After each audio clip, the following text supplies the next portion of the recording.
또 최근 미국 연방수사국 FBI가요, 북한 국적의 IT 노동자 4명에 대해서 포상금 68억 원을 내걸고 수배령을 내린 것으로 알렸습니다.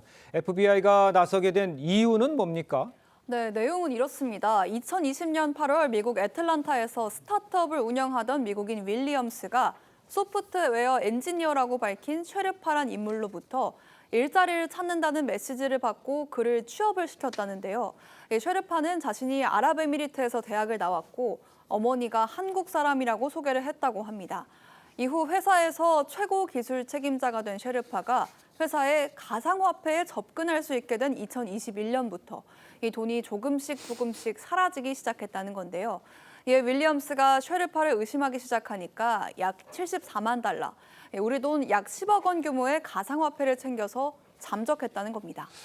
지난 1일 FBI에 따르면요, 미국 조지아주 북부검찰청은 지난달 24일 전신 사기, 그러니까 이 전화기나 이메일을 통해서 상대방에게 사기를 친 그 전신 사기, 그다음에 자금 세탁 공모 등 혐의로 북한 국적의 20대 남성 4명에 대해서 포상금이 무려 68억 원을 걸고 수배령을 내렸습니다. FBI는 4명의 이름과 나이를 공개하고 이들을 기소했다고 밝혔는데요.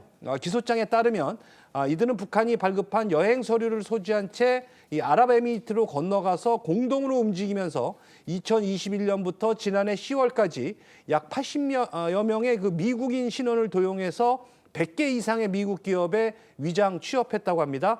미국 법무부는 이 다른 기업에 취업했던 북한인들은 민감한 군사 기술과 관련된 정보도 빼돌린 것으로 나타났다고 말하면서 월스트리트 저널에서는 또 이 쉐르파 일당이 이 라오스의 공유 숙소에서 이 같은 일을 벌였다는 정보가 있다, 이렇게 전하기도 했습니다.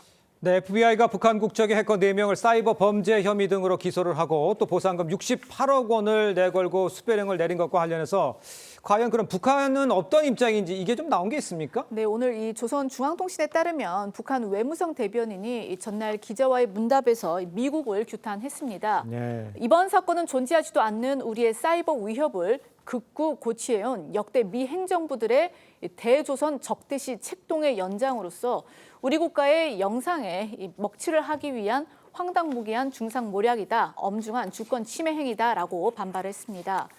그러면서 이 무건교한 사이버 자작극을 날조해서 우리 국민들의 안전과 권익을 위협하고 또 침해하는 미 사법당국의 도발 행위에 엄중한 우려를 표하며 강력히 규탄 배격한다라고 했고요. 또 국가 주권을 침해하려는 미국의 그 어떤 적대 행위도 절대로 용납하지 않을 것이라고 덧붙였습니다. 이런 가운데 트럼프 미국 대통령이 지난달 6일에 서명한 국가 사이버 안보 강화를 위한 선택적 조치 지속이라는 행정명령에 이 사이버 안보를 위협하는 나라로 북한과 러시아, 이란 등을 새롭게 추가한 걸로 알려졌습니다. 특히 트럼프 대통령은 상무부와 국토안보부 등 당국에 북한 등 4개국의 위협에 맞서서 사이버 안보를 강화하는 조처를 명령했는데요. 이번 조치는 북한의 실질적이고 진화된 사이버 활동에 대한 대응으로 보입니다.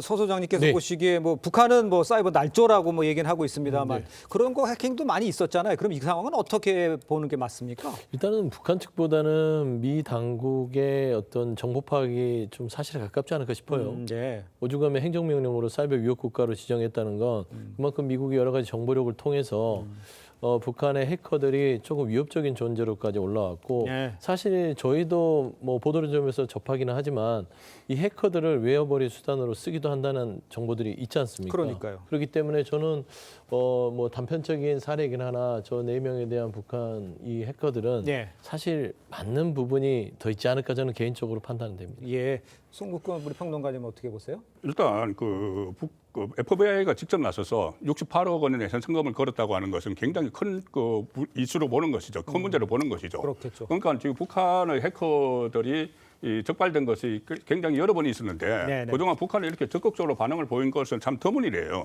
그래서 그만큼 북한 외무성까지 나섰다는 것은 북한도 여기 빨리 차별화를 해야 된다. 그리고 분리를 해야 된다는 생각을 하고 네. 적극적으로 나섰다고 그렇게 볼 수가 있는 것이죠. 네. 그렇다면은 이게 조금 전에 또 나왔지 않습니까? 그냥 어떤 가상화폐를 빼나가는 것뿐이 아니고 민감한 군사 기술 관련된 정보도 빼돌렸다. 이렇게 미국이 파악을 하고 있다고 하면은 네. 이게 더 큰 심각한 문제가 될 수 있고 지금 북한의 해커 수준이 계속 고도화되고 있는데 그렇죠. 우리나라 같은 경우도 거기에 과연 방어할 수 있는 그 수준에 맞춰가고 있는지 이것도 한번 점검을 해봐야 될 필요가 있을 것 같습니다.